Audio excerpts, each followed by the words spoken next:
que no espiritismo, dependendo do grau que ele vai se acentuando, a gente chama de simbiose, né? Ou seja, a mente vai se confundindo.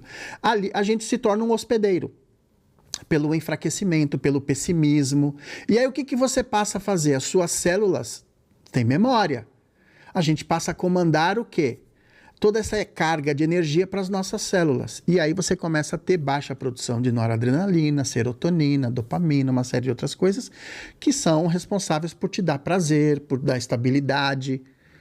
E aí, tchau. Você vai baixar o tônus. E aí você vira um foco de obsessão. Começou com uma questão fisiológica. Mas ela pode ser o contrário também. Você pode ser extremamente saudável, não ter propensão nenhuma à depressão, mas você pode estar envolvido por um processo de obsessão. Ok?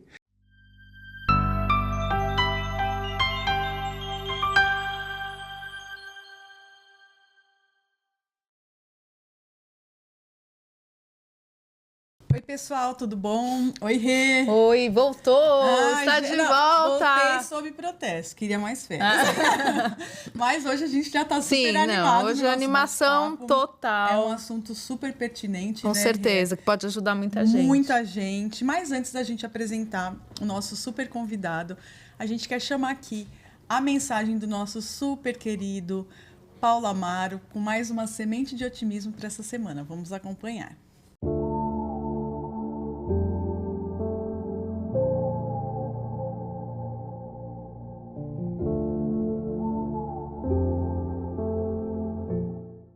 Olá, eu me chamo Paulo Amaro e a dose diária de otimismo hoje é coragem.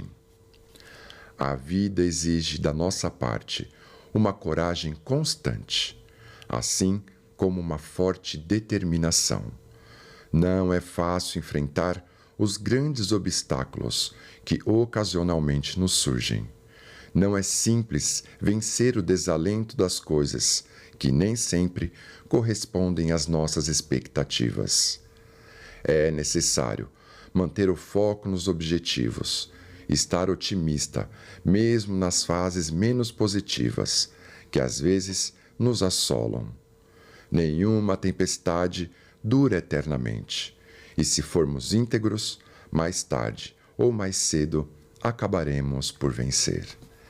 Para adquirir o nosso livro, basta acessar o nosso site amarotreinamentos.com.br. Paz e luz a todos nós. Um beijo, Paulo. Muito obrigada. E, Rê, vamos deixar aquele lembrete pro pessoal, Com certeza. né? Então, vamos buscar, gente, se inscrever no canal, põe aquele sininho para não perder os nossos episódios que saem todas as terças-feiras às 16h22. E hoje, com certeza, você vai mandar esse aviãozinho, né, o link desse vídeo para várias pessoas. Põe no grupo da família, no WhatsApp da família, para todo mundo poder curtir esse episódio que está muito especial. É isso aí. Então vamos apresentar o nosso convidado, Edelso Júnior. Muito obrigado por estar aqui com a gente. Ele é historiador, documentarista, tem muito assunto para a gente falar. Com certeza. Eu que agradeço a oportunidade de poder falar mais um pouquinho. Muito obrigado. A gente já conversou bastante, né? Mas a gente garante que a gente vai repetir tudo aqui para vocês saberem também.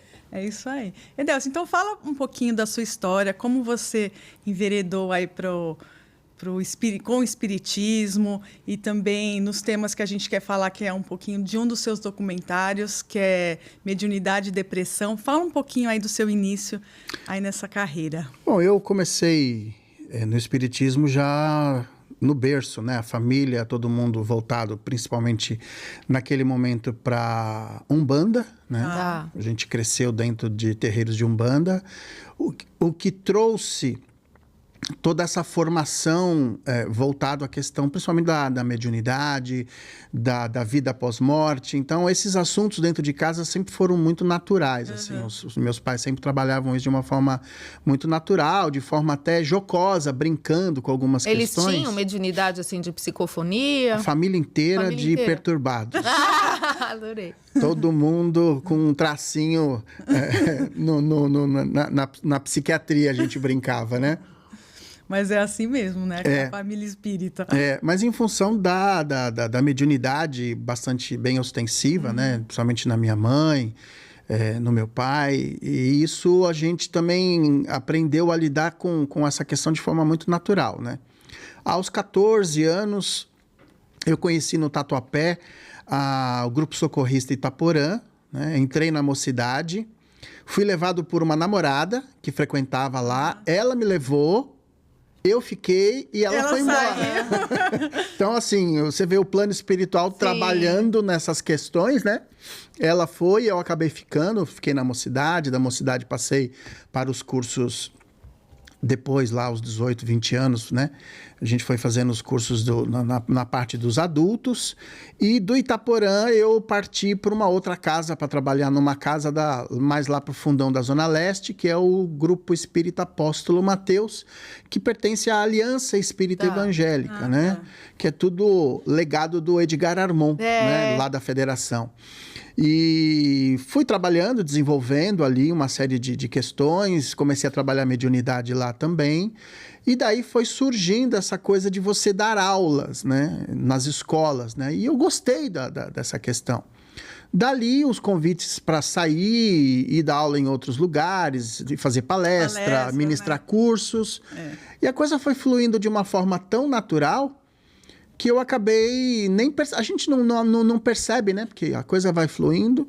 Comecei a trabalhar em televisão e por quase 20 anos trabalhando nessa área do audiovisual, e aí foi associando esse gosto pela pesquisa ao audiovisual. Então, a gente vai trabalhando nessas questões, e aí em 2000 por volta do ano 2000, 99 para 2000, eu tive uma orientação mediúnica em casa, numa noite que eu estava ali sem conseguir dormir. Meio lá, meio cá.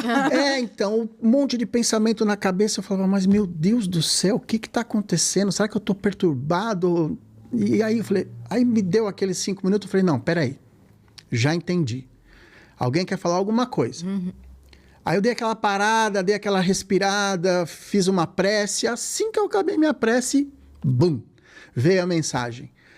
Nós vamos fazer um documentário sobre o Edgar Armon. Ah, que legal! Nossa, que legal para passar no centro também. Isso. Aí eu falei, oi?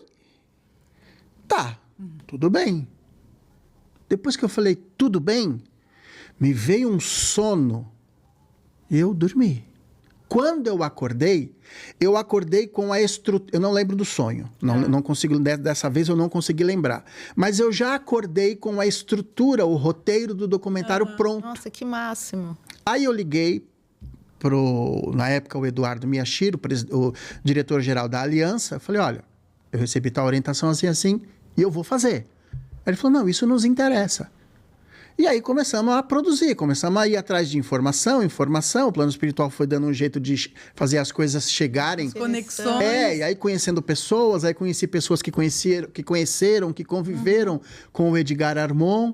E aí, em 2004, eu lancei o documentário A Influência de Edgar Armon no Movimento Espírita. E tem no YouTube? Tá no YouTube. Ah, que legal. Tá disponível lá no YouTube. Foi um trabalho feito assim, né, aos trancos e barrancos, né? Foi um teste, eu considero que... Piloto, vai. Esse trabalho foi um teste. Sem recurso nenhum, câmera no ombro, dentro da mochila e vamos embora. E aí fui entrevistando, conseguimos fazer o documentário. Daí para frente, a coisa começou a pegar. E aí foram vindo outras oportunidades e eu percebi que estava chegando cada vez mais material sobre o Edgar Armon. E aí eu falei, poxa, não vai dar para fazer outro documentário, porque não tem dinheiro e vai virar uma minissérie. Falei, bom, e aí eu escrevi um livro, que é a biografia do comandante Edgar Armon, chama No Tempo do Comandante, que é um estudo feito com aproximadamente aí 530 páginas, onde eu acabei conhecendo a família do comandante Armon e o filho dele, o Ismael, que tinha todos os documentos que pertenceram ao pai. Um dia ele chegou para mim e falou, a gente sabe do seu compromisso com o papai. E aí aquilo ali... É uma responsabilidade também, eu olhei e falei, é tudo que eu queria.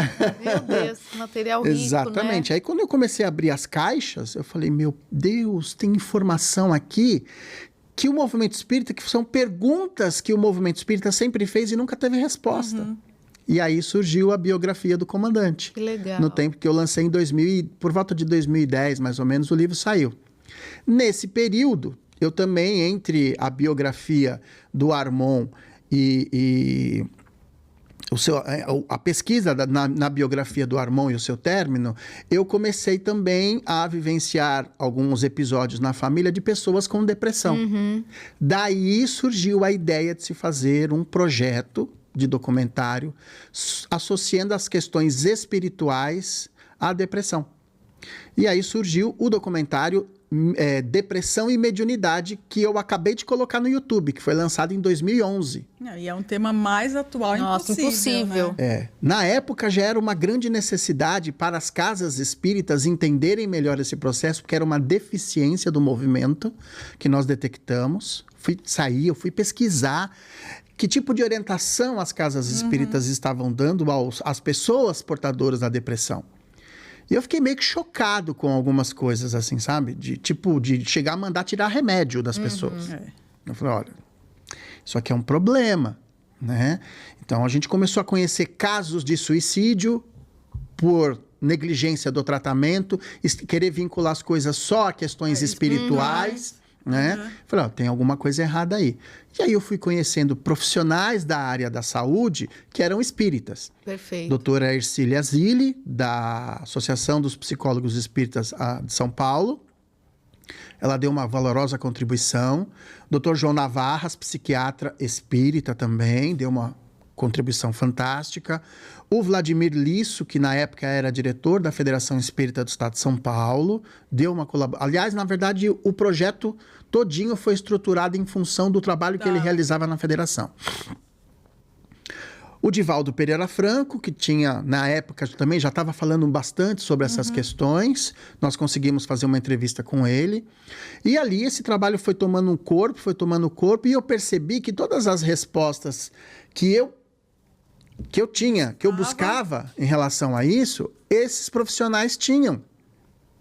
Né? E aí surgiu o documentário Depressão e Mediunidade, onde a gente consegue destrinchar. O Depressão e Mediunidade, ele é uma visão psiquiátrica, psicológica e espiritual da depressão. Né? Como que a gente separa uma coisa da outra? Porque as três coisas estão juntas, mas você tem que aprender a separar para poder fazer um diagnóstico e um tratamento adequado para cada pessoa, para cada caso. Então, você diz assim, que toda pessoa que sente sintomas de um processo depressivo tem que procurar um médico. A primeira orientação que eu vou falar em relação às orientações que a gente passou em função dessa experiência com o documentário, nós começamos a dar cursos dentro de casas espíritas para preparar os atendentes a receberem pessoas. Que é uma responsabilidade muito grande, Às né? vezes é a tacada final, né? Que a pessoa tem, né? Exatamente. E a orientação número um, que inclusive está em muitos cartões de tratamento espiritual das casas espíritas, você vira o cartão, tem escrito assim: o tratamento espiritual não dispensa orientação médica. Ponto. Nós não podemos entrar em seara alheia. Sim. Eu não sou médico. Cada um no seu quadrado. Cada um no seu quadrado. Eu não sou médico, mas eu posso entender qual é a orientação de um médico para, no dia de um atendimento espiritual, eu poder falar com a pessoa. Então, a gente percebeu que, com isso, as casas começaram a tirar essa coisa de tudo é espiritual. Não precisa tomar remédio, não precisa ir no psiquiatra, não precisa ir no psicólogo. O centro espírita vai te atender em todas as frentes. Em todas as frentes. Eu falei, bom, então, se fosse assim, não existiriam hospitais. Sim. Eles estavam esvaziados. Não, os centros espíritas teriam só pessoas saudáveis, né? Mentalmente, porque... em todos os sentidos. Não, e a população que vai ao SUS, por exemplo, seriam as maiores beneficiadas. Sim. Essas pessoas hoje estariam todas dentro de um centro espírita, e o centro espírita não tem estrutura para atender todo mundo. Então, a gente teria sido um caos, um colapso. Nós já temos um colapso na área da saúde, que já está, assim, em tese, preparada para receber. Mas existe um colapso. Você imagina as casas espíritas. Não tem como, né? Então, através disso, a gente conseguiu conversar com as pessoas dentro dos centros e falar, olha, a primeira orientação, procurar médico. Eu devo procurar médico? Deve. Deve. Quando? Ontem. Ontem.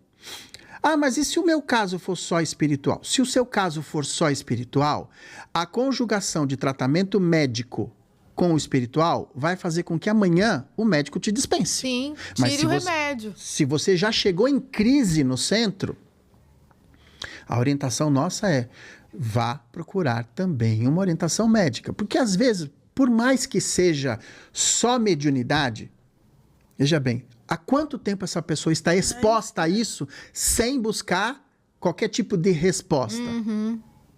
É porque a gente sabe que a enfermidade, mesmo se ela começa no espírito, ela acaba chegando no corpo físico.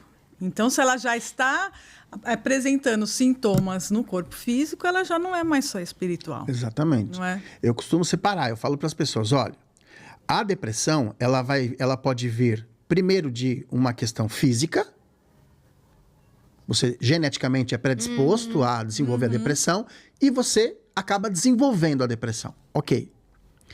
Porém, a gente precisa entender uma coisa. Pelas características da depressão, porque a depressão, os médicos eles vão te avaliar por o diagnóstico, ele sai por sintomas, sinais e sintomas. Não existe- tem não tem um tomografia, exame, né? Você não vai fazer um exame e vai falar, ó, você tem depressão. Eu vou fazer um exame de sangue. Não vai sair. Então, eles vão trabalhar com sinais e sintomas. Ótimo. Dentro disso, eles vão diagnosticar pela periodicidade da questão, pelo grau, Pela Se é- severidade, né? se é moderada, se é uma depressão Sim, leve. leve. Você pega uma pessoa, por exemplo, uma coisa que eu não sabia, existe uma coisa chamada, que é o ciclotímico, que é aquele que tem a depressão leve, mas ela é contínua, você não escapa dela.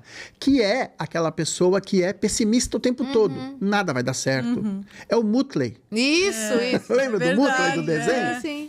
É o Mutley, ele nada vai dar certo. Tudo que você leva pra ele de ideia, ele fala, não, Isso isso aí não vai não- dar certo. Mas para com isso. Fica nisso que você tá fazendo mesmo. Ou seja, é um cara que tá sempre pra baixo. Ou tem aquela pessoa que é muito melancólica o tempo inteiro. Nada. É a motiva. tristeza do Divertidamente, né? É uma É o pessoa- tolerância zero. Lembra do tolerância zero? sim. Então, esse é o ciclotímico. Ele não percebe, mas ele é depressivo. Então, a gente vai percebendo tudo isso e vai começando a diagnosticar. O médico, ele vai diagnosticar. Então, ele vai olhar para você e vai entender o processo, se você realmente precisa da medicação ou não. Há médicos, quando ele é bastante experiente, ele vai te dar um tempo, às vezes com um moderador de humor, alguma coisa leve, só para ver qual é a sua reação. A tendência qual é? Se você tem reações, se você reage muito bem à medicação, o próprio médico ele vai olhar e ele vai fazer o quê? Ele vai começar a diminuir e vai tentar retirar, porque é esse sempre Lógico, a ideia. objetivo. Agora, se você é um depressivo geneticamente diagnosticado, entre aspas, né? Ou seja, é aquele indivíduo que não tem jeito, você vai precisar do remédio, você vai tomar remédio a vida toda. E é aí que entra o problema.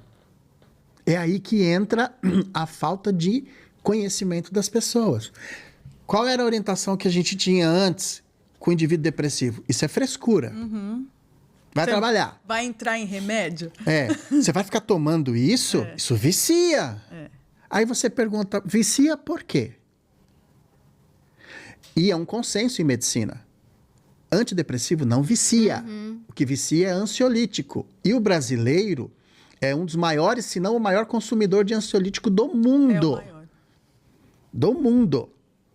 Aquele da tarja preta, que tem um nomezinho famoso. Sim, sim. Sabe? O povo gosta, tomou 2 gotinhas, puf, apaga. O cara dorme e fala, nossa, isso vicia. Igual cocaína, igual álcool, a mesma coisa. Por isso que é muito comum, eu me lembro, eu fui fazer uma palestra no Centro Espírita, no Litoral, sobre esse assunto.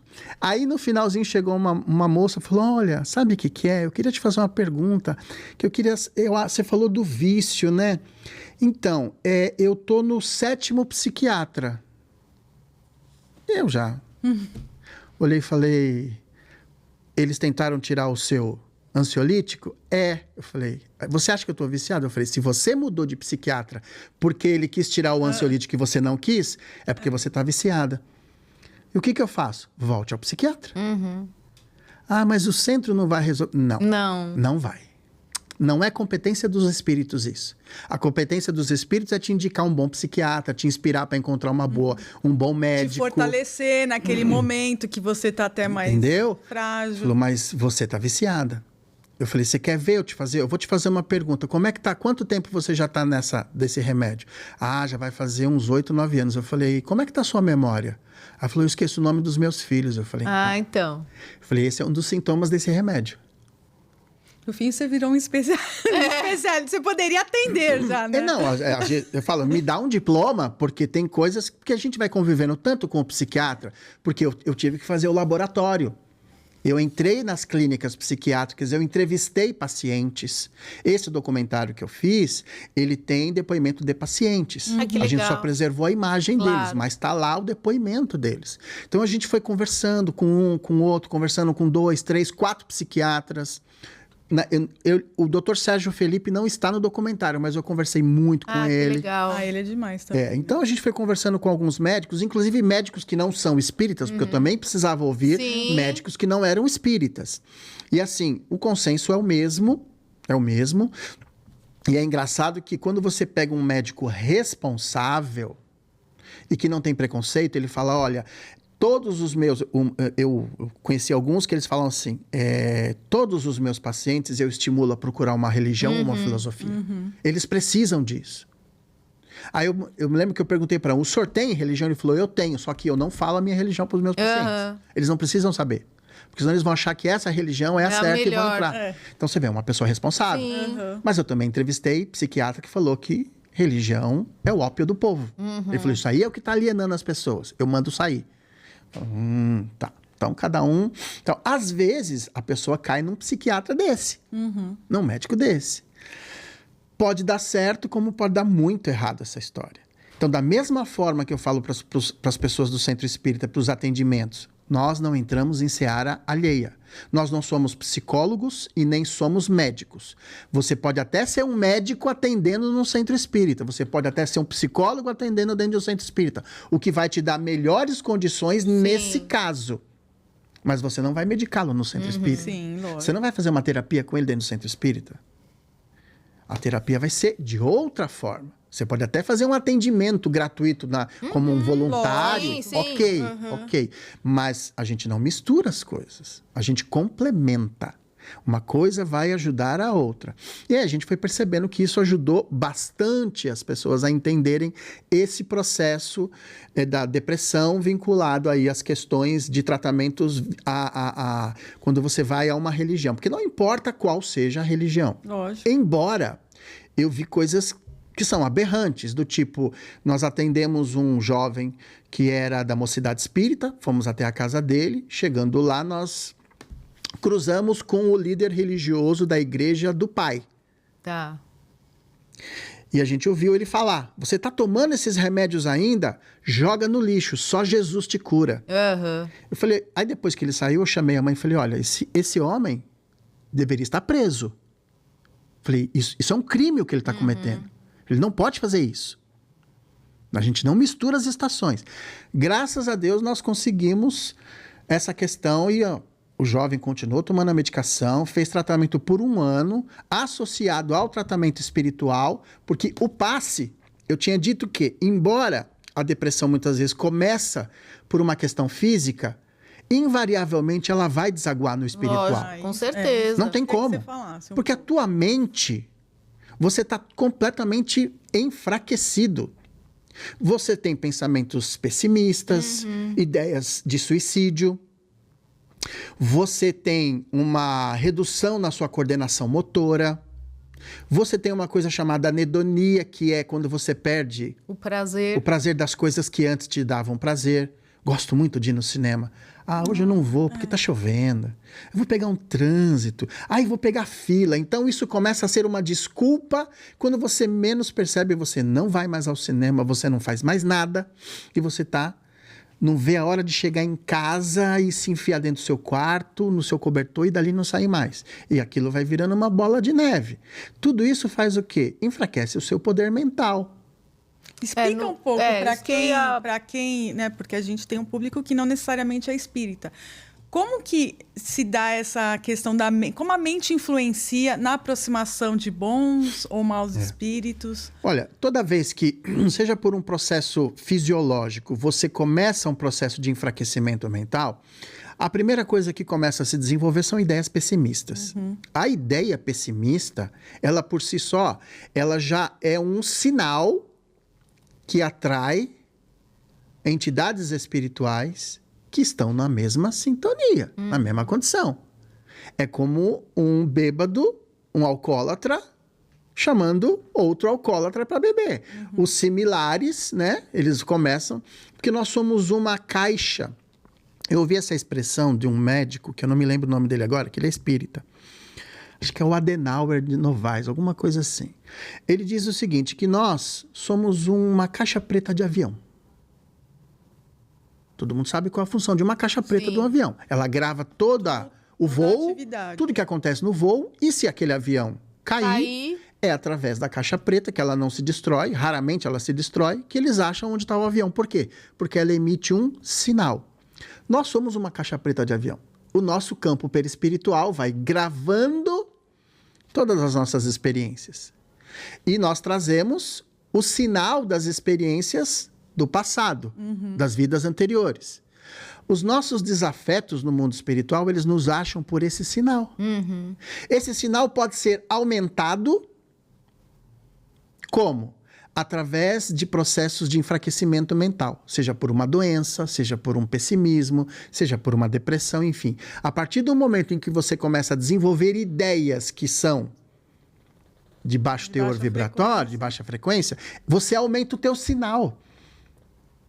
Tanto quando você melhora e faz coisas boas, você aumenta o teu sinal, mas quando você faz coisas ruins, você aumenta o teu sinal. E aí os desafetos nossos nos acham como? Pelo sinal. Ele olha e fala, é ela, é ela. O corpo é diferente, não é o mesmo, mas eu sei que é ela. Não é assim que eles nos acham? É o que eles falam. É o que eles falam. Falam, olha, esse corpo aí, essas roupas eu não estou reconhecendo. Mas eu sei que é ela. Ela está escondida aí. Demorou, mas eu achei. Demorou, mas eu achei. Pelo sinal. E quando eles nos acham, o que acontece? Há o acoplamento. Que no espiritismo, dependendo do grau que ele vai se acentuando, a gente chama de simbiose, né? Ou seja, a mente vai se confundindo. Ali, a gente se torna um hospedeiro. Pelo enfraquecimento, pelo pessimismo. E aí o que você passa a fazer? As suas células têm memória.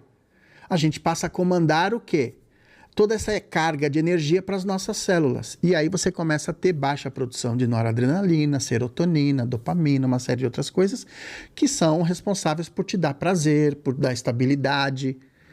E aí, tchau. Você vai baixar o tônus. E aí você vira um foco de obsessão. Começou com uma questão fisiológica. Mas ela pode ser o contrário também. Você pode ser extremamente saudável, não ter propensão nenhuma à depressão, mas você pode estar envolvido por um processo de obsessão. Ok? Dependendo do tempo que você está... Porque obsessão, vocês sabem, obsessão é uma coisa que é um processo. Ele se instala e vai crescendo, certo? Ele vai tomando corpo. 1, 2, 3... Quantos espíritos forem possíveis, eles vão agregando. Então, dependendo da sua, vamos dizer assim, do seu karma, entre aspas, da sua aprovação, do grau de comprometimento do passado, a depressão pode ser um componente que esses espíritos podem usar para te debilitar. E eles têm recursos que muitas vezes são bem sutis no começo, porque não vem aquela coisa... Não, ninguém chega com plaquinha, né? Eu vou acabar com a sua vida agora. Não, ele vai chegando, é seu amigo, ele vai te olhando, ele vai vendo seus hábitos, seus pensamentos, ele vai anotando, né? Aonde ele não tem chance... Ele nem investe, né? Você pega uma pessoa, eu brincava com o pessoal, falava assim, olha, uma vez eu estava num trabalho, e aí um espírito falou assim, eu vou levar ele pro alcoolismo, ele vai se acabar no álcool. Aí eu ficava assim na minha cabeça, eu falei, cara, tu vai perder seu tempo. Não vai por aí, não. Não vai por aí, não. Eu ficava, não, você tá errado. Aí eu, olha só como... Mas eu era jovem, né? Mas que obsessor burro. Aí ele me pegou de outro jeito, né? Porque como ele não pôde me atacar, ele atacou uma pessoa próxima. Aí ele me desmontou. Né? Mas eu ficava assim, mas que obsessor burro. Ele vai tentar me pegar no álcool. Eu não tenho esse vício. Eu não tenho nem propensão para o álcool. É uma coisa que eu nunca tive, nem álcool, nem cigarro, nada. Só que Tem outras questões. existem outras questões que eles vão pegar. E aí foi justamente em outros pontos. Então, o que, que vai acontecer? Ele vai se assenhorar de você até o momento em que ele falar, agora eu dou a cartada final, mas até lá ele já te olhou, né? Já te pesquisou. Se é um cara que já te conhece de outras vidas, ele faz isso rápido. Já tem. Eu falo, eu sei teu qual, histórico, eu sei qual é o ponto fraco dele. É só dar um Google lá que ele já descobre. E aí ele vai levar menos tempo, porque veja bem, se lá atrás eles demoravam muito para se instalar processo de obsessão, hoje não demora tanto assim. Claro, não é da noite pro dia, mas hoje é mais rápido. Por que Tem que outros você acha recursos que é mais rápido? tecnológicos. Exatamente, você tem recursos tecnológicos que antigamente não se tinha. Hoje, muitos espíritos conseguem formar, construir aparelhos fluídicos e instalar na sua cabeça. Então, se um cara que não tem capacidade para isso, ele pode pedir o serviço de alguém. Ele terceiriza. A gente não terceiriza as coisas Sim. aqui. O Caibalion, sabe que livro é esse? O Caibalion, ele é das as leis herméticas, né? Isso. Quem fala muito disso é a professora Helena Lúcia, eu ia Galvão. falar isso, eu tenho Isso. esse livro. Esse livro é fantástico, ele é uma sabedoria milenar. O que está embaixo é análogo ao que está em cima. Então, o que eles fazem lá, o que a gente vê de aparelho aqui, já foi criado do outro lado antes. Lá já tá até... Não, lá o negócio é só você olhar as obras do André Luiz, da década de 30 e 40, as coisas que ele fala, Tá tudo aí, né? aqui, entendeu? Hoje é o que a gente está fazendo. Televisão de plasma, quando surgiu Sim, e tal. sim. A gente vai vendo uma série de iniciativas que aconteceram hoje. Então, ou seja, eles estão mais adiantados. Então, as obsessões hoje, elas são mais rápidas e mais eficientes. Tá. Porque eles te controlam à distância, né? O espírito não precisa estar ali perto de você. Ele tá lá na sala, lá com o joystick. Entendeu? Então, a depressão, ela tem sido um fator extremamente eficiente por causa da moralidade das pessoas no planeta. E das pessoas que eu estou falando, eu me incluo também. Lógico. Ok? Não estou me excluindo disso.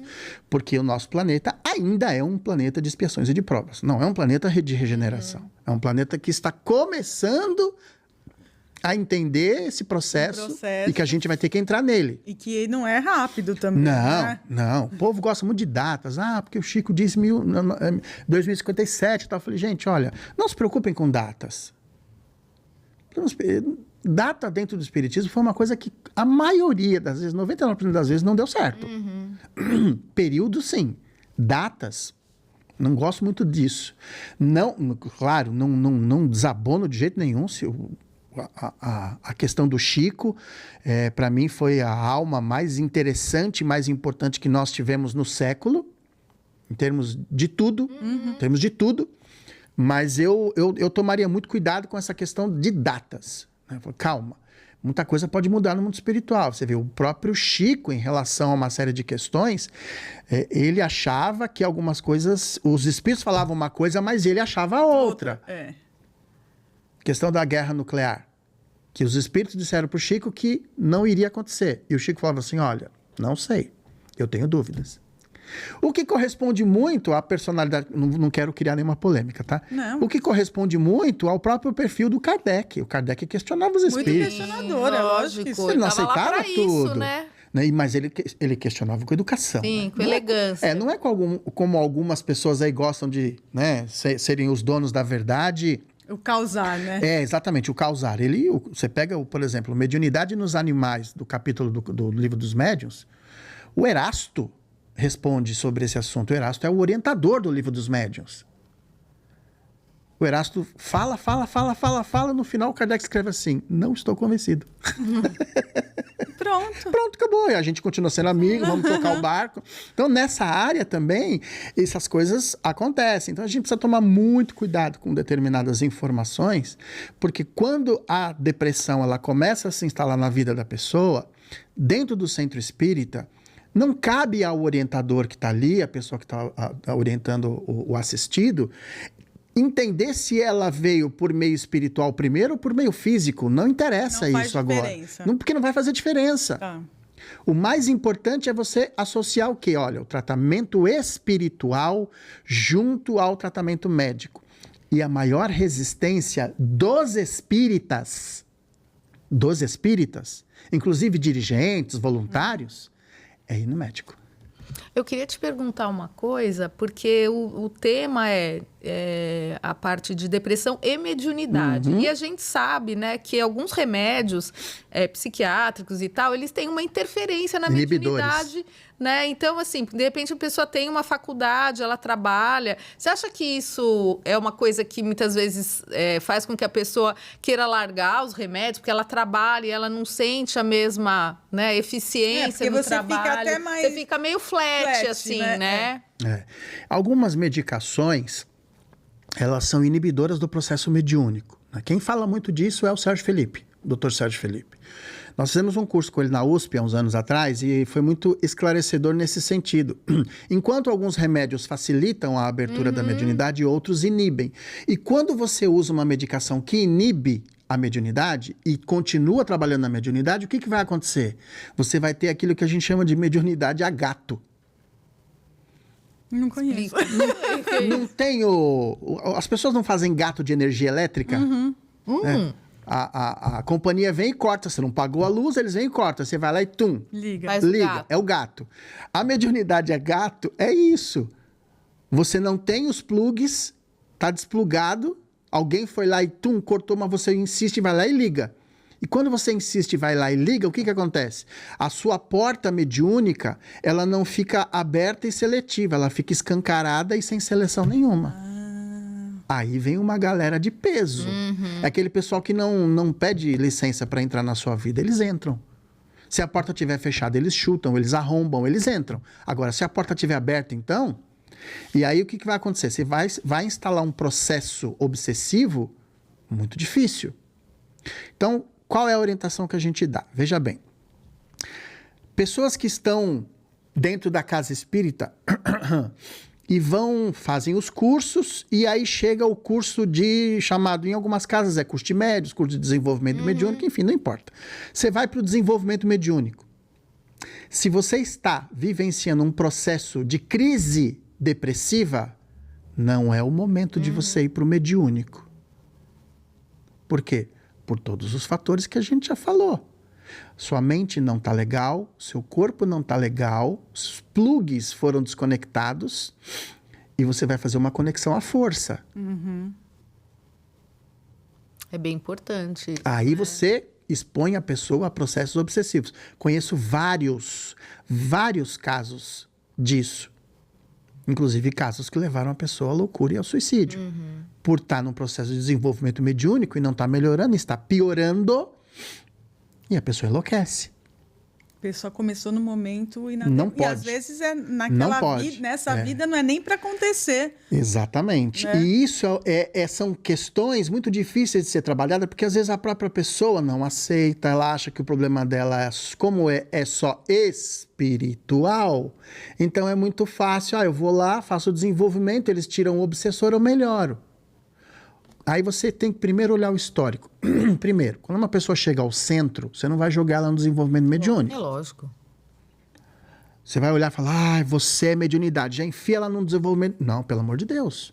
Antigamente se fazia isso. A pessoa chegava e já sentava na mesa. Exatamente, já, era mediunidade desenvolvida à base do saca-rolhas, né? Tem que destampar de alguma hora. E era um show de horrores. Nossa, meu Deus. Era um show de horrores, mas era como as coisas começaram. Só que hoje não dá mais. Aliás, a partir de 1950, com a chegada, com a estrutura que o Edgar Armond criou na federação, ele cria, no movimento espírita, o curso de desenvolvimento mediúnico. Foi ele que instalou. Então, o curso de desenvolvimento mediúnico é para quê? É para você ter um desenvolvimento saudável. Não mais daquela forma abrupta de senta e incorpora. Uma coisa que era até... a Silvia até, que nos apresentou, que fala, é selvagem. Aquela mediunidade selvagem, de sentar e o que vier, veio. Umas coisas assim, a senhora fala, isso não tem nada a ver com a mediunidade. Isso está muito ligado às questões nervosas da pessoa, que são manifestadas ali. Anímicas, então, até destampar isso. Então, o curso de médiuns, na verdade, ele resolveu esses problemas. Mas tem um detalhe, você tem que entender que nem todo mundo você manda para o desenvolvimento mediúnico. Principalmente no começo. Sim. Vai primeiro fazer tratamento de passe, vai tomar passe até dizer chega, para dar uma limpada aí, para ver se realmente a sua questão é espiritual. E um dado interessante é que quando o Edgar Armond chega na federação, que ele estabelece o tratamento de passes de uma forma organizada, a maioria das pessoas que chegavam dizendo que o problema era da mediunidade, após o tratamento espiritual, percebia-se que o fenômeno acaba, né? É uma coisa que a gente vê bastante lá também. Ele chama isso de fundo mediúnico. O que é o fundo mediúnico? É uma mediunidade fictícia, ela não existe. Ela é forçada pela obsessão. Sim. Tirou o obsessor, acabou. E aí eu entro num assunto que é polêmico dentro do movimento espírita. Mas eu insisto porque a minha base é Kardec. Não existe essa história de que todo mundo é médium. Ah, mas tá lá o Kardec fala, mostra pra mim. Aonde que o Kardec fala que todo mundo é 100% médium? Não existe. O Kardec diz o seguinte, que as pessoas, o médium ele pode ser em maior ou menor grau. Em maior ou menor grau, você vai apresentar sintomas. É uma coisa que você vai sentir no físico. Sim. Não tem como. Porém, existem pessoas que não têm nem 1% de mediunidade, não aparece nada. Aí você olha e fala assim, você percebeu? As pessoas leem e não prestam atenção no que o Kardec está falando. É só você olhar para os cursos de médiums. Quantos alunos entram num curso de médium? Quantos, de fato, quando acaba o curso, são médiums? É verdade. É uma minoria, e às vezes, né? São todo mundo é médio. Ok, todo mundo é médio. Todo mundo uma é médio intuição. Mas veja não bem, necessariamente você tem que ter uma mediunidade ostensiva, o Kardec deixa muito claro, os sinais têm que ser evidentes e constantes. Ah, olha, quando eu tenho 54 anos. Ah, quando eu tinha 15 anos eu vi um espírito, eu sou médium? Não. Não. Ver um espírito não significa que você é médium. É médium, Agora, se dos 15 anos até os 54, constantemente eu estou vendo espírito, eu sou médium. Sim. Aí tudo bem. Então as pessoas vão misturando um pouco as coisas. Porque aí vira aquela coisa assim, parece que é obrigatório. Você entrou no centro espírita, você é médium. Não, você é e espírita, você é médium. A pessoa tem até medo, né? Meio assim, nossa, você vai mexer com essas coisas agora, não sei tem o quê. Isso e tem aquela coisa que tem centros que a pessoa põe o pé e fala, você tem que desenvolver. Exatamente. E às vezes a pessoa fica lá desenvolvendo e não desenvolve nada. Não é? E fica até uma frustração, assim. Aí sabe o que aconteceu? Eles deram um prêmio de consolação para essas pessoas. Não, você é médium de sustentação. Isso para mim é prêmio de consolação. Você não serve para nada mediunicamente falando, então você fica na sustentação. Bom, sustentação não é mediunidade, sustentação é a minha capacidade de doar energia para um trabalho. Mas eu não sou médium. Médium evidenciado é aquele que intermedia o processo, de alguma forma. Se você não faz esse processo, você não é médium. Ah, mas então eu estou ali na corrente e eu estou o quê? Eu não sou útil. Claro que é útil. Você é útil na prece, na oração. Você pode ser um dialogador, uma pessoa que conversa com a entidade, que antigamente se chamava de doutrinador. Eu acho horroroso esse nome, né? Porque você não está ali para doutrinar ninguém. Mas, enfim. Então, todo mundo dentro de um trabalho mediúnico, porque o trabalho mediúnico não é feito só de médiums. Sim. Ostensivamente falando. Da mesma maneira que no hospital não tem só médico, né? Tem enfermagem, tem limpeza, tem... Tudo. Todo mundo é importante. Se a pessoa da limpeza não for... Acabou, não tem nada. Tchau, fecha tudo. Então, mas é isso. E aí surgiu esse prêmio de consolação. Você é médium de sustentação. Ai, que bom, então eu sou médium. A pessoa se sente confortável. Gente, isso não, desculpa, mas isso não existe. Então, no trabalho mediúnico, aí eu falei da pessoa que vai para o curso e tal e não está na hora ainda. Quando está na hora? Está na hora quando ela está em tratamento e já saiu da crise. Saiu da crise, o médico falou, você está legal, mas não pare de tomar o remédio. A pessoa para de tomar o remédio, volta a crise? Volta. Se for depressão, volta. Se você parar de tomar antes da orientação do médico, que é o que acontece muitas vezes. É gritante. Porque a pessoa se sente bem, tô ótima não preciso já. Não preciso mais desse remédio. Não volta no médico, e aí o negócio começa a ficar ruim. Já tive pessoas que falaram, olha, faz 20 anos que eu parei de tomar o remédio, nunca mais, nem voltei no médico, nunca mais tive nada. Então você não tinha depressão. O diagnóstico estava errado. Simples assim. Porque se for depressão, ela volta. É simples, ela vai voltar. Médiuns que já são atuantes, já estão trabalhando há anos, pode desenvolver depressão? Pode. Eu vim de uma orientação que muitas vezes o dirigente falava assim, espírita não pode ter depressão. Eu achava isso horroroso. Mas que terrorismo é esse com as pessoas? Mas então quer dizer, quem é o espírita? Ele é um ser privilegiado? Lógico. Ele é dotado de uma capacidade supranormal? Então, é o super espírita? Super humano? Não. Então, ele não pode ter um infarto, ele não pode ter uma diarreia, diabetes. ele não pode ter uma diabetes, ele não pode ter uma pressão alta, ele não pode ter nada. Ele não pode ser vítima de um câncer. Não pode, porque ele é espírita. Os radicalistas. As pessoas tiram Eu não essas sei, coisas. são pessoas... Esse Você que nível. vai muito do centro, você deve ver muita Umas coisa. coisas assim, eu né? falo, mas da onde essa criatura tirou isso? Esses radicalismos, eles prejudicam o desenvolvimento. E eles prendem as pessoas em ideias que leva anos para quem está do lado se desprender disso. Por quê? Porque ele vai se frustrando, vai ver, ou ele vai se frustrando e vendo que ele não presta, ele deixa o centro e fala, eu não sou espírita, porque eu tô com depressão e o meu dirigente falou que eu não posso ter depressão. Então, Ou eu não gera sou. aquele medo de você falar, nossa, se eu sair daqui... Exato. Então, o médium que é atuante, o que a gente orienta? Você vivenciou um episódio de depressão, a primeira coisa que o dirigente do trabalho precisa fazer é te afastar do trabalho mediúnico. Você não pode trabalhar. E essa é outra parte difícil.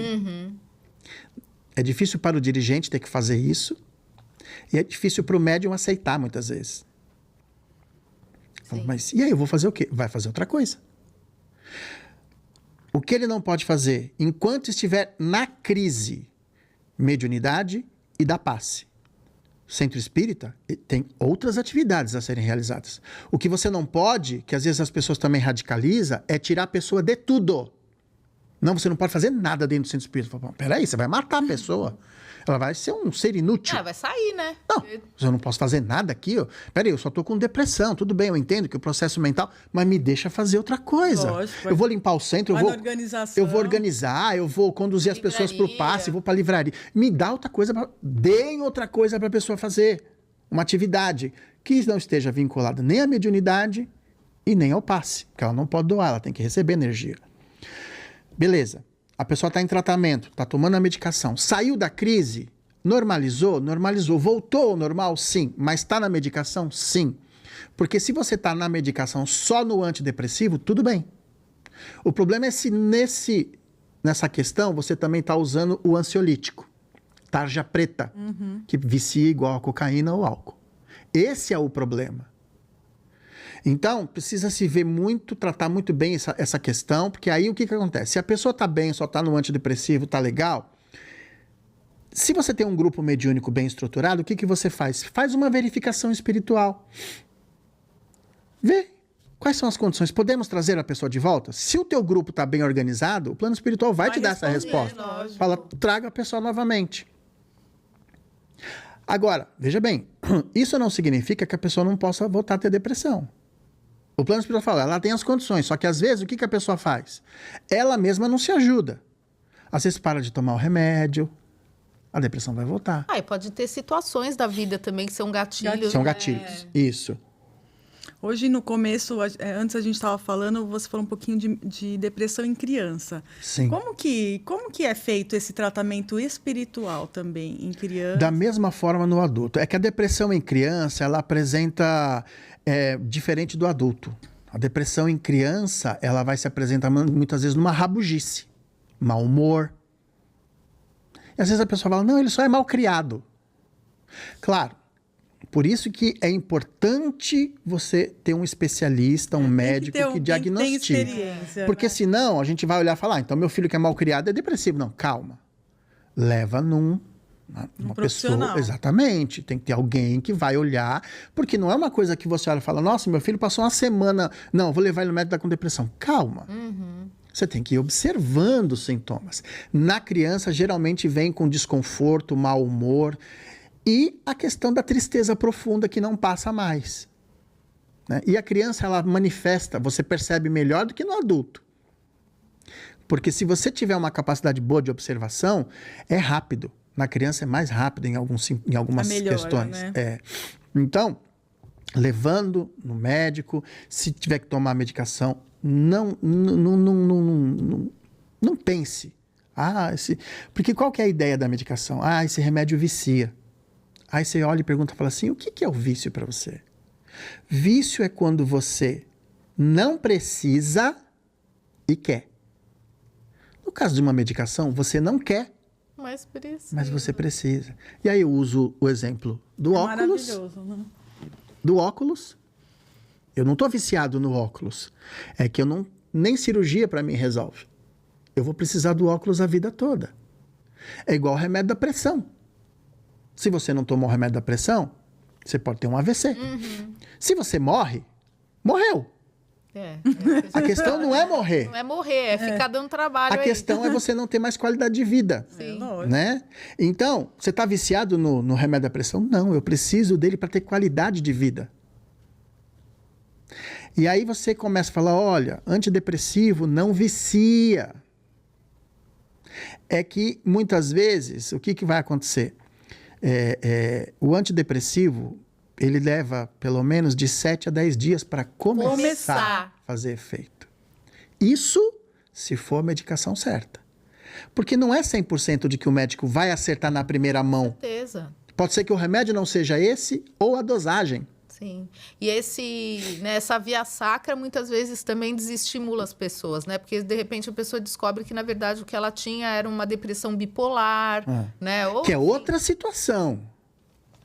O bipolar já é mais difícil ainda de você diagnosticar. Porque a gente brinca, né? Quem é o bipolar? É o eu tô rindo, eu tô chorando. Né? É o cara que não entra na normalidade, né? E aí o que ele faz? Ele passa dias na euforia, o que não a pessoa acha que é no mesmo dia, não é isso. Não. Né? Fala, não. Ele vai mudando o humor, mas ele oscila entre a euforia, que não é alegria. Às vezes é uma diferente. Irritabilidade, né? Isso. E isso vai se manifestar de diversas formas. Numa criança, é muito comum a criança depressiva ela estar irritada o tempo todo. Você fala, nossa, mas esse moleque é mal-humorado mesmo, né? Quanto tempo, mãe? Mãe, já faz mais de um ano. Leva no médico. Procura um médico. Ou, leva primeiro também, pode ser, no psicólogo? Pode, claro. Muitas vezes é até o psicólogo que te orienta. Né? Só que o psicólogo não vai te dar receita. Ele não pode. Quem vai te dar receita é o médico. Então, muitas vezes o psicólogo ele faz esse meio de campo. Ele fala, olha, mãe, seu filho tem depressão. Não, meu filho com depressão? Mas como assim criança depressiva? A quem é a criança depressiva? Pode ser a criança que foi rejeitada no ventre, uma gravidez indesejada, a mãe não queria, ela fica o tempo todo, eu não queria, mas por umas questões de travas morais, o que ela faz? Ela fala, eu vou ter. Só que ela vai rejeitando essa criança. Então, a criança pode nascer com depressão. Outra questão, pode ser a pessoa que morreu depressiva, viveu depressiva no mundo espiritual, não teve jeito, não aceitou o tratamento, o plano espiritual conduziu à reencarnação depressivo. Olha que interessante isso, porque a gente acha que no plano espiritual a pessoa todo mundo melhora, fica, nossa, que alegria. Não, a pessoa pode continuar. É que a gente olha, não tenho mais aquele corpo, continuo mesmo, né? Lógico. O seu problema ele só vai ter uma continuidade. As suas ilusões vão continuar, né? A gente só tira a roupa e larga, mas continua. Então a gente acha que no mundo espiritual vai resolver tudo. Só que... Há casos em que o plano espiritual reencarna a pessoa e fala, olha, não, tem que reencarnar, porque se ficar aqui não vai resolver. Vai demorar muito. Ele precisa desse choque novamente. Aí reconduz. Ele nasce depressivo, tem uma infância depressiva, e se não houver tratamento, vai ser um adulto depressivo de novo e vai ter que arrastar uma encarnação todinha. Ou vai interromper a vida de novo. Ou vai interromper a vida de novo, e que há muitos casos em relação a isso. Né? Nossa, é um assunto, né? Nossa, é um assunto E a que mediunidade acaba. na sua vida? Como que funciona? Por exemplo, nesses trabalhos que você faz dos documentários ou dos livros, você percebe... Sim. Não é um livro psicografado, é um Não. livro que você escreve. A mediunidade, o que acontece? Eu sou uma pessoa cética. Para eu acreditar... Eu sei que existe. Eu sei desde pequeno. Eu sei que existe, porque de pequeno a gente via algumas coisas, né? Em casa, os fenômenos aconteciam em casa, com até materialização de algumas coisas muito loucas e tal. de você entrar numa cozinha à noite, você chega da escola à noite, né? Eu sou daquela época que a gente trabalhava de dia, estudava à noite. A gente chegava em casa, então eu chegava e ia fazer minha janta assim, a panela, puf, ia pro chão, assim, do nada. Eu falei, ué, que é isso? Aí eu falei, deve ser engano meu, né? Aí você põe a panela no lugar, você vira as costas, volta a panela, puf, pro chão de novo. Então acontecia. Então eu falava, bom, não tem como não acreditar. Mas comigo, o fenômeno em mim, em relação intelectual, sempre ficava várias interrogações. Até que teve um momento que não deu mais, a coisa foi ficando... aí vai no fórceps. Aí vai no fórceps, né? Aí vai no saca-rolhas, né?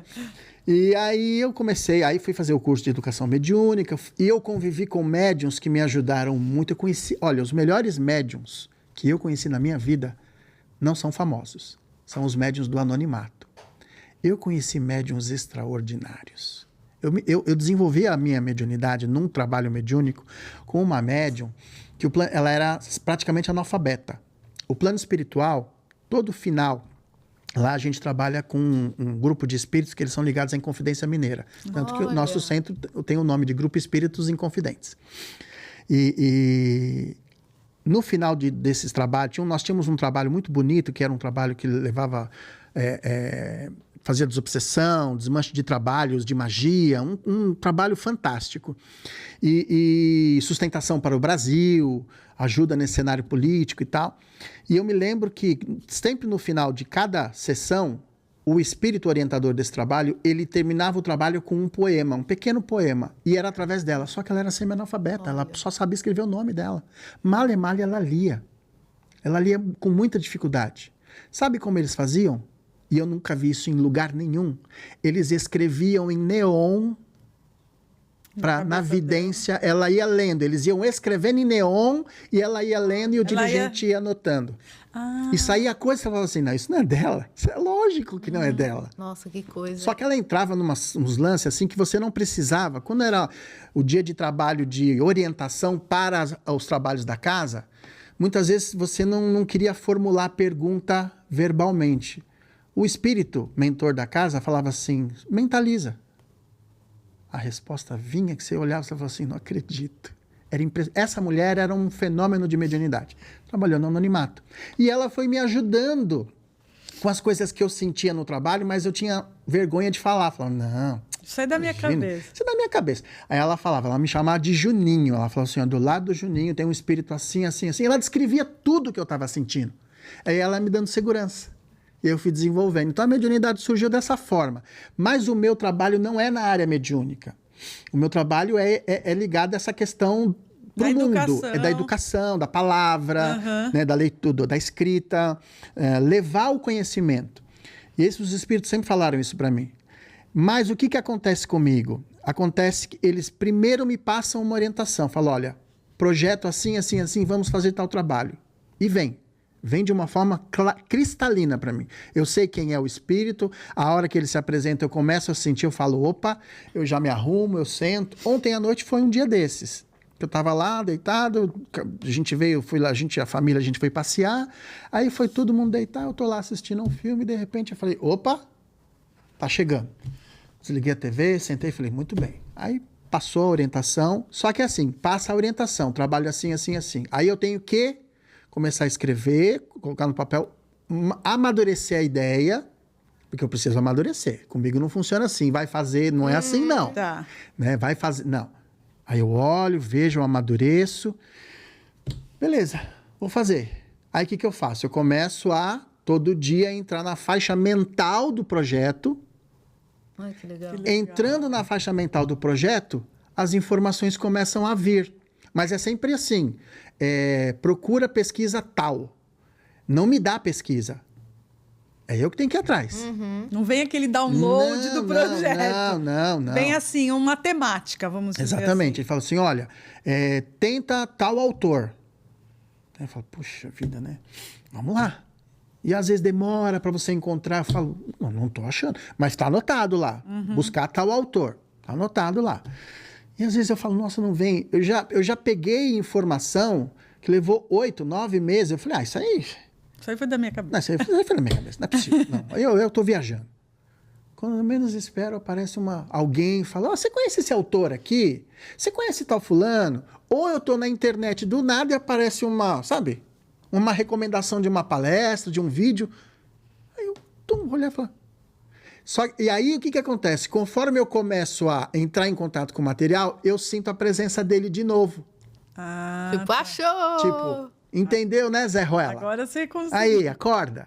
Né? Tipo, né? Era isso que eu queria que você acessasse. Entendeu? E aí o projeto vai saindo. Então, todos os projetos que eu realizo, primeiro surge de uma orientação espiritual. Aí eu faço esse processo. Eu aprendi isso com um cara chamado Eduardo Carvalho Monteiro, que foi um grande escritor dentro do espiritismo. Conviveu muito com o Chico, e ele era ele pesquisava muito. Os livros dele são todos de pesquisa. E ele que me ensinou, ele falou assim, olha, toda vez que você receber uma orientação de alguma coisa, você tem que entrar na faixa mental do trabalho. Se você não entrar na faixa mental, você não vai entrar, as coisas não vão fluir. Você vai ser negligente. Tá bom. E aí convivi um tempo com ele foi me ensinando. E como é entrar na faixa mental do trabalho? É você separar um momento do seu dia, onde você pega aquela ideia, você para, você senta.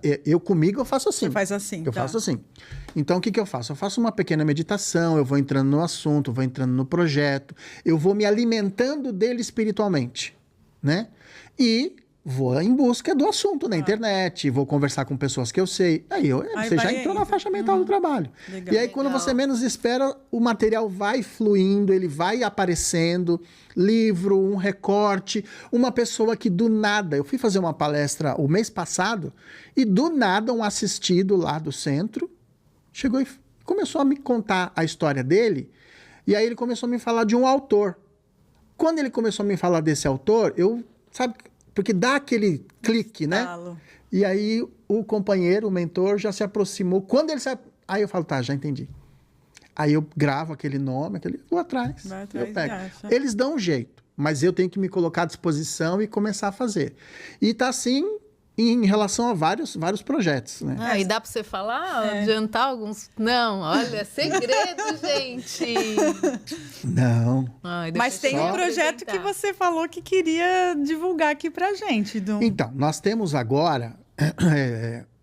Bom, eu tenho um que eu posso falar, que é o documentário que a gente começou a produzir sobre o Ramatiz. Estou fazendo um documentário sobre o Ramatiz. Conheci o filho do Hercílio Maia, o primeiro médium, né? Entrei em contato, ele está dando todo o apoio para a gente. Então, já comecei esse projeto do documentário sobre o Ramatiz. Vou refazer o documentário sobre o Edgar Armon. Nós vamos fazer uma versão nova desse documentário que está no YouTube. E nós temos um outro documentário que esse eu não posso falar, que esse é um segredo. Esse é um segredo. Esse é um segredo. Esse é um segredo, mas é um trabalho ligado... Não conta pra ninguém, né? Não, imagina. É um trabalho ligado à materialização. Que legal. Muito interessante. Que ainda tem processo de materialização no Brasil. Olha. É um negócio fantástico. E nós estamos com um projeto sobre o filme, sobre o livro Os Exilados da Capela. Esse que você tinha me falado. Que é um projeto cinematográfico. Olha. Há uns anos atrás eu estava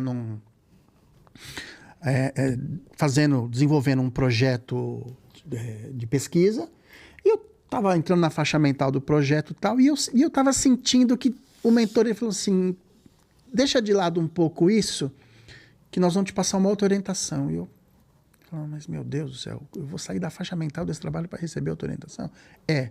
Tá bom. Nós vamos levar o Edgar Armon para o cinema. E sumiu, foi embora. Olha. Aí eu parei e falei, 2015. Nossa, as coisas 2015. demoram. Eu não esqueço disso, porque são sempre muito impactantes essas orientações, muito impactantes. Ele começa a povoar minha mente e começa a vir um monte de ideias, e ele solta umas frases assim muito fortes. E eu falei, tá bom. E aí foi, a ideia passou, eu achei que isso era um delírio meu, mas isso nunca saiu da minha cabeça. Um pouco antes da pandemia, nós recebemos uma nova orientação. O projeto de levar o Edgar Armon para o cinema vai começar, só que não vai ser da forma como você vai entender. Mas nós vamos conduzir. Falei, tá bom. E aí passou uns dias, aí ele voltou e falou assim, nós vamos contar a história da parte militar do Edgar Armond. Eu falei, tá. Aí um dia eu estava no colégio que eu trabalho, o danado aparece de novo e fala, nós vamos contar a história da construção da rodovia dos Tamoios. Nossa. Que ela é obra do Edgar Armond. Ah, é? Olha que interessante. Enquanto militar, quando ele era militar, ele era da Força Pública, que hoje é a Polícia Militar. O Edgar Armond, em 1932, ele deu uma passeada ali pelo litoral norte, Caraguá, São Sebastião, a bordo de um navio, de um vaporzinho. E ele viu que a situação ali era extremamente precária, não chegava recurso para o lugar. Aí ele teve a ideia, ele era oficial da Força Pública, ele volta e no comando da Força Pública ele lança um projeto de construir uma estrada de rodagem que liga o Planalto Paulista ao litoral norte, que não tinha. Era uma coisa só de picadinha, sabe? Aquelas coisas bem mal feitas. E a Força Pública apoiou esse projeto. Então, ali, a partir de Paraibuna até Caraguá e São Sebastião, ele começa com 15 soldados, eles fazem os primeiros trechos da estrada. Nossa. E aí eu contei essa história, só que com um detalhe. Eu lancei um projeto na área da educação. Eu trouxe os meus alunos do 2º e 3º ano do ensino médio para entrar na produção. Ficou um trabalho educacional. Que legal. Contar a parte militar, nada a ver com espiritismo, entendeu? Eu separei, né? O colégio aprovou, eu consegui o patrocínio de alguns empresários que eu conheço e fizemos o projeto e ele está no YouTube. Chama Projeto Tamoios. E aí eu achei que estava... E a gente lançou aqui no Anália Franco, no shopping, no cinema do Anália Franco. Nós fizemos o lançamento aí, né? O ano passado. Aí eu falei, bom, então essa parte tá ok, né? Começou a ver essa história do Exilados da Capela que já estava na minha cabeça. E aí a gente está com esse projeto de ir para o cinema. Já temos o roteiro do filme, né? Temos a equipe já formada. Agora a partir desse semestre, a gente está começando a busca pela captação de recursos. É isso que eu ia me perguntar. São as leis de incentivo, né? Tem que fazer todo o processo. É um projeto um pouco mais ousado, né? E você já teve algum contato pessoal com o comandante Edgar Armond? Mediúnico, sim. Sim? Sim, mediúnico, sim. Nossa, muito... todo mundo que é espírita, né? Estudou o livro. Algum momento estudou um pouco, né? Eu precisei entender essa minha conexão com ele. Sim, totalmente. Porque algumas pessoas falam assim, mas por que você escolheu Edgar Armond? Eu falei, não sei. Porque veio orientação lá. Veio orientação lá. Já conhecia porque eu me beneficiei dos estudos dele aqui no Itaporã, na Aliança, tudo é legado dele. Sim. Mas nunca assim... Mas você nunca se perguntou? Eu falei, já, mas nunca veio resposta e tal. Eu falei, ao pessoal, mas não pode ser do nada, né? Eu falei, eu também acho que não, deve ter alguma resposta aí, né? Aí um dia, eu estava num trabalho mediúnico de um amigo aqui no Butantã. Ele tinha um projeto mediúnico muito bonito ali, um trabalho fantástico, com médiuns extraordinários. E uma das médiuns era aqui do Itaporã, que também trabalhava lá com ele. E eu estava lá no trabalho no dia para conhecer, fiquei admirado demais com o trabalho, encantado. E do nada, o dirigente, a médium, chega e fala assim... eu vou falar o nome dele porque ele já desencarnou, o dirigente do trabalho, Romildo. Romildo, o comandante está chegando. E aí eu ali quietinho, eu era convidado. Olhinho fechado. Eu era convidado. Então, o convidado não abre a boca. Eu ali. Só que eu já estava um pouco descolado com essa história, porque a gente teve umas experiências no ABC, com uma parte do movimento ali, em que eles falavam que recebia o Edgar Armond, mas era uma coisa meio estranha, não sabe? Você não sentia? Não sentia. Era um Edgar Armond que batia na mesa, bravo, mandando. Eu falei, desculpa, mas para mim não funciona assim, não. O espírito não evoluiu? Continua militar? Desculpa, mas não bate, sabe, as coisas. Porque por mais que ele tenha sido militar, ele não era desse tipo. Até pelo trabalho que ele fez, né? Eu falei, não tá batendo, tem alguma coisa errada. Então, eu me afastei, falei, olha, eu vou respeitar, mas vou me afastar. Aí eu já tava, né? Eu falei, ixi, mais um comandante. Menina do céu, quando esse homem incorporou, não tinha como você não sentir a mudança de vibração da sala. No ambiente. No ambiente. Ali eu já fiquei meio assim, opa. Falei, tudo bem. Mas o ceticismo ainda continuava. Sim. Né? Passou, e aí ele conversando lá, passando as orientações, tal, que tinha que passar lá. Aí o Romildo vira e fala: comandante, o senhor percebeu que a gente está com o nosso irmão, ele me chamava de Júnior, nosso irmão Júnior da Aliança está aqui conosco hoje e tal, e ele está fazendo um filme sobre o senhor. O senhor gostaria de dirigir a palavra a ele? Aí eu já falei: ah, meu Deus. Meu Deus. Falei: e agora? O homem vai ficar bravo, porque o Armon não gostava de ser evidenciado. Aham. Uma vez tentaram fazer uma homenagem a ele na federação, Ele voltou. não deu certo. Não deu certo, porque ele largou todo mundo com a mão, dedinho na boca. Ele falou: não, o que eu faço aqui dentro é por uma obrigação autoimposta. Não tem que ficar me... Né? E a gente sabe que o movimento espírita hoje adora um palco, né? Uma homenagem e tal. Ele era avesso a essas coisas, não gostava mesmo. Eu falei: pronto, se for o homem agora, ele vai acabar comigo, né? E aí ele começa a falar: esse espírito é um espírito muito querido. Só que era interessante que conforme ele ia falando, na minha cabeça ele já começou a projetar umas imagens de um período Olha. que já estava na minha cabeça ali. As imagens vinham vindo, eu falei: nossa. Ele falou: ele foi um aluno meu num templo de iniciação do passado, e era essa imagem que estava na minha Olha, cabeça que antes demais. dele começar a falar. Que legal. Que demais. Ele falou: só que pelo ceticismo dele, olha só, eles não me conheciam. Pelo ceticismo dele, ele foi embora. Ele abandonou a tarefa e nós o perdemos para a vida. Só que agora eu estou abrindo mão de uma coisa que eu não gosto para permitir que o velho discípulo retorne ao seio do Mestre Jesus. Olha. E nós temos esse compromisso. Tudo bem, fiquei muito emocionado, chorei bastante, porque mexeu, principalmente por causa das imagens, foram mexendo e tal. Eu me via dentro desse templo, eu o via dentro desse templo. Ele era um dos mestres de iniciação ali, um templo egípcio, na época do faraó Akenaton. Que época lá 18ª atrás. dinastia, Nossa, que faraó máximo, Akenaton, hein? 1300 e alguma coisa antes de Cristo. E aí eu também fui entender o meu fascínio pelas grandes colunas egípcias. Eu sempre tive um fascínio por esses templos gigantes que você entra, e principalmente o Egito, né?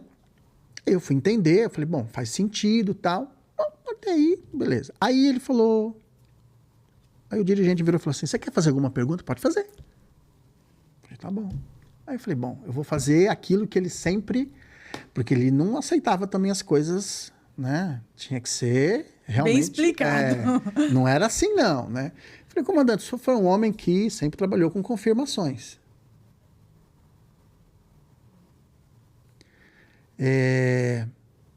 Eu vou receber confirmação do que eu estou ouvindo aqui hoje? Ele disse assim: o que diz seu coração? Aguarda. Eu falei: tá bom. Eu tenho isso gravado numa fita cassete, porque ele gravava, né? Ah, que legal. Ele me deu depois. Um presente. É. Eu falei: tá bom. E aí, passou essa pergunta, eu fiz uma outra, eu falei, agora vai ser a pergunta de $1 milhão. Dependendo da resposta, eu vou entender que é o comandante ou não. Porque ele falou, né, que eu tinha uma ligação com ele e tal, papapá. Aí eu falei: existe alguma ligação nossa da época da Inconfidência Mineira? Porque eu estive na Inconfidência. Olha que Eu interessante. só estava do outro lado, mas no período eu estava.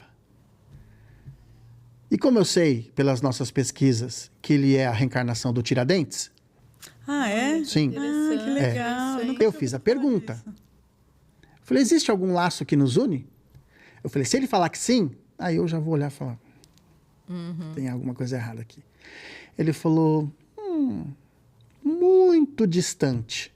Não é desse período. Mas você esteve lá. Eu falei: bom, Já gostou. faz sentido, faz sentido. Porque eu estive no barco que fazia a deportação das pessoas para a África. E um dos grupos, porque os Inconfidentes eles foram divididos em grupos, e cada grupo que tinha sido preso, condenado, foram para lugares distantes. Um desses grupos, que acho que devia ter uns 2 ou 3 Inconfidentes, eles foram num barco que eu era o dono desse barco. Eu estava do outro lado da Inconfidência. Aí eu falei: tá bom. Aí passou, ele respondeu mais algumas outras coisas. E aí, no dia seguinte, eu tinha o meu trabalho mediúnico lá no centro. Eu falei: eu vou passar no nosso grupo algumas coisas para ver se confirma. Só que na quinta-feira lá, nós começamos o trabalho, nós fazemos as vibrações coletivas. Primeiro, às 7h30 e às 8h a gente começa os trabalhos mediúnicos. Tá. Nas vibrações coletivas, a gente sempre deixa um médium à disposição, caso venha alguma orientação. O médium daquele dia faltou. Eu falei, eu fico aqui. Eu falei, pode deixar. Aí outra pessoa conduziu as vibrações, eu falei, eu fico. Tô lá, de repente eu sinto o corpo, aqui, sabe o balonamento? Que você vai inchando, inflando, e você vai indo embora, você vai sentindo aquela presença forte. E eu estou sentindo a mesma coisa aqui. Eu tô percebendo, você tá até emocionado. Estou sentindo a mesma coisa aqui. Que doido, né? E olha, difícil, hein? Em podcast, essas coisas. Estou sentindo a mesma coisa aqui. E aí o corpo foi indo. E aí um espírito foi chegando e eu senti aquela vibração. Era uma vibração forte, mas ao mesmo tempo te passava uma tranquilidade, segurança, uma leveza, que era uma coisa que eu não tinha sentido ainda. Eu falei, tá. E aí eu comecei a falar na mensagem. Só que eu comecei a falar do Brasil. A importância do Brasil no cenário espiritual, e foi. E aí depois acabou a mensagem, aquela coisa, aquele negócio, tá, beleza, vamos começar o nosso trabalho mediúnico. E eu não trabalho, no nosso trabalho mediúnico, eu fico na orientação, fico conduzindo o trabalho, sou o dirigente. Aí eu peguei um papelzinho, né, escrevi, fechei o papel, botei dentro do envelope, pus na mesa. Eles devem falar, mas esse médium dá um trabalho. Aí começamos as verificações, eu falei, olha, ontem, num trabalho mediúnico, foi recebida a orientação que está dentro desse envelope aqui. Vamos entrar na faixa e ver o que a espiritualidade fala? Primeiro médium. A orientação é verdadeira, tome cuidado para a vaidade não tomar conta de você e tal, para não se sentir... Mas eu falei, eu não falei que era para mim. Eu não falei que era para mim. Aí a outra médium virou e falou assim, inclusive, o espírito que passou essa orientação lá para você foi o espírito que deu a incorporação hoje aqui. Nossa. Eu fiquei com desinteria uma semana. Meu Deus do céu. Foi uma experiência impactante. Que aí a ficha começou a cair. E aí eles foram dando detalhes dessa orientação que eu tinha recebido lá. Em outras palavras. Claro. Lógico. Mas era exatamente o que eu tinha recebido lá. Beleza. E aí eu comecei a entender a presença do Edgar Armond na minha vida. Que legal. Nossa, sensacional. Muito né? bom. Você falou do Ramatiz, que você tem um comentário do Ramatiz. Outro dia veio um médium que faz pictografia e ele falou... Aqui? E aí ele desenhou, né? Ele falou que a energia do podcast tem a ver com o Ramatiz, que é uma coisa de mais universalista, Pode ser, né? porque desde a hora que eu senti aqui, essa sensação, olha, é forte, hein? Depois eu até vou Bom, mas vai sair essa semana no podcast com ele. Ele falou que é uma energia mesmo, né, Da egrégora, né? Da egrégora do Ramatiz. Exatamente. Que legal. Eu acho que hoje, sabe, não tem mais espaço para sectarismo. Sim. Isso tem que acabar. Com certeza. Eu posso Tudo agrega. Lógico, eu posso ter a minha linha de condução. Lá no nosso podcast, a gente faz questão de eu sou espírita, mas eu sou um livre pensador. Eu não posso fechar minha cabeça para uma única realidade do mundo espiritual. O mundo espiritual... A gente fala tanto de diversidade aqui, né? Sim. Acho que no mundo espiritual é diferente. É lógico. A coisa é muito melhor entendida lá. É que a gente ainda patina em algumas coisas. Então, eu não vejo como não unir. Existem tantas coisas em comum entre as religiões, as propostas de espiritualização, seja ela qual for. Sim. Seja ela qual for. Então, E é engraçado porque, assim, quem introduziu o Ramatiz no movimento espírita foi o Edgar Armond. Mas o Ramatiz, eu trabalhei muitos anos em livraria, lá no centro, então lia muita coisa. Em muitas livrarias a gente ouvia que não podia ter livro do Ramatiz. Essa era uma orientação que veio da federação, né? Quando o Armond saiu de lá, o Armond... Ele deixa, o Edgar Armond deixa a federação em 1967. Né? Quando ele deixou a federação, ele estava bem velhinho, existia uma oposição política muito forte. Instituição espírita, eu costumo dizer para as pessoas, eu falo, gente, centro espírita não é esse mar de belezura que vocês santos. imaginam, sabe? Quando você está como assistido, você está indo lá só tomar seu passe ou ouvir a palestra, é maravilhoso. Quando você passa a ser um voluntário, você vai conviver com os defeitos do outro. Sim, os bastidores, É o bastidor. né? Nós temos tantos problemas quanto qualquer outra religião tem. Sim. É a mesma coisa. E o Armand perdeu força política lá dentro. Aí ele já estava muito velho, já estava com muitos problemas de saúde, ele pede o afastamento total. Uma das primeiras iniciativas da federação foi banir os livros do Ramatiz. Até hoje não entra lá. E aí muitas casas acho que são filiadas, porque a nossa casa não é filiada, nem a Aliança, nem a... Casa mais independente. Né? Então sempre teve, mas a gente ouvia quando ia falar com os distribuidores, mas vocês põem Ramatiz e tal, né? Que era uma coisa meio comum. Então, mas é uma besteira isso, porque se você olhar a egrégora do Ramatiz, a dificuldade é porque as pessoas entendem que quando você adota uma obra espírita dentro do centro, ela tem que ter exatamente o tirocínio, ela tem que ter exatamente a estrutura doutrinária do Kardec. Isso é um erro. Ele mesmo disse que ele fez só a letra A, né, do espiritismo. Então... Ele levantou um edifício, é esqueleto. Já tem um alfabeto inteiro para ser desvendado. Você entende? Lógico. Então, assim... mas o Ramatiz fala uma coisa que contraria Kardec. Não usa. O próprio Kardec disse. Não usa. Mas isso não te impede de conhecer, isso que eu né? acho. Assim, Sabe, pegar só o que tem te isso. atende. Só tem esse ponto. Não. E outra, ele contraria dependendo do ponto de vista. Eu entrei em contato esses dias com... Não sei se vocês conhecem o Décio Landoli Júnior, o Dr. Décio. Não. Fantástico o trabalho dele na internet. É um médico. Procurar. Eles trabalham na AME, né, Associação Médica Espírita. Então eles têm um projeto de desenvolvimento da obra do André Luiz fantástico.